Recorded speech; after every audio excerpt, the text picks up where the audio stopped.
Hey, Turbo, be nice.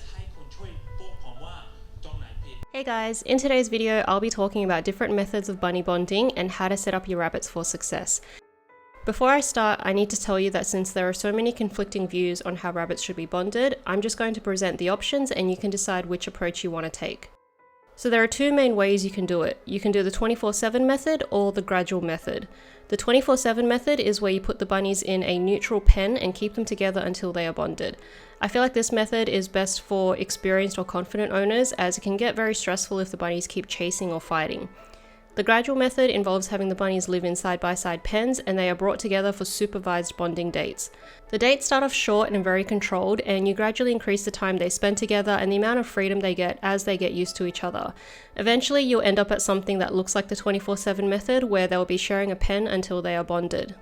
I feel like this method is best for owners who are new to bonding or can't do 24/7 because it allows you to do it in baby steps and to take breaks. Some people feel very strongly about the methods they recommend, but I feel like both can lead to successful outcomes. It just depends on the bunnies and the person who is doing the bonding. Regardless of which method you choose, there are some very important things you must do first to set up your bunnies for success. Step 1, make sure you've got the time and a plan. So you need to think about where they will live, which neutral spaces you will use, have you made enough time for the bonding process, have you researched bunny body language, what will happen if they don't bond, and can you swap out the new bunny for another one. Step 2, choose the right bunny for your bunny. There's a saying that you should let your bunny choose their friend, and while this is true, it's easier said than done. Speed dating for bunnies used to be a thing, but it seems like it's no longer recommended, as it's not always feasible or a guarantee of an easy bond.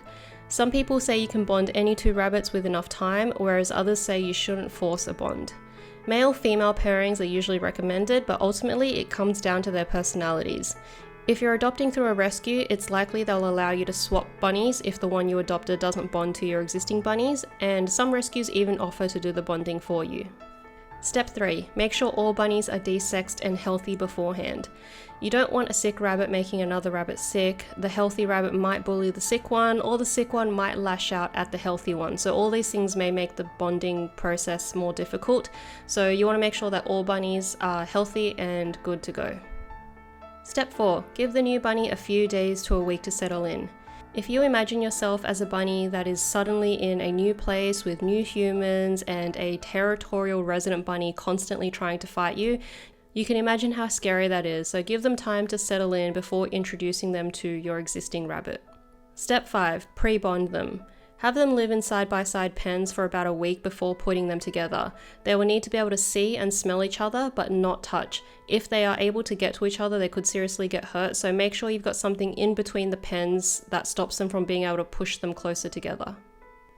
And the final step, step 6, make sure the first meeting goes well. The first meeting is so important, and it must be in a neutral space. It could be a room that neither bunny has ever been in, like the bathroom or up on a table, or it could even be somewhere outside of your home. I've used my parents' backyard and the hallway outside my apartment before, and the sessions we did in these spaces went really well. Another thing you can do is add a little bit of stress. Stress bonding is controversial because, of course, we don't want to stress out our bunnies unnecessarily, but I feel like unless they are a love at first sight kind of pair, there's always going to be some level of stress no matter what.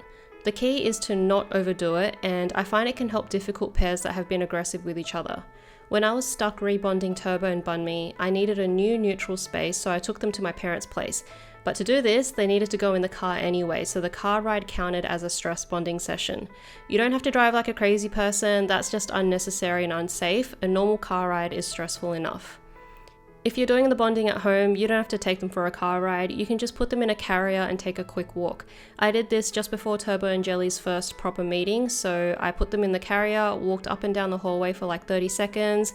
Don't need to shake it around or anything. The motion of the moving carrier is enough to stress them out a little bit.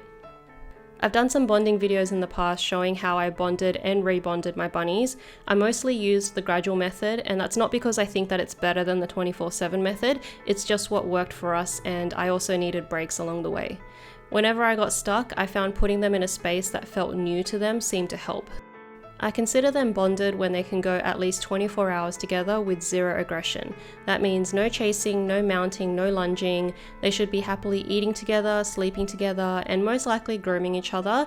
But remember, you don't have to have both bunnies grooming each other for them to be bonded. Sometimes the dominant bunny won't groom the other one back, and that would just be the nature of their bond.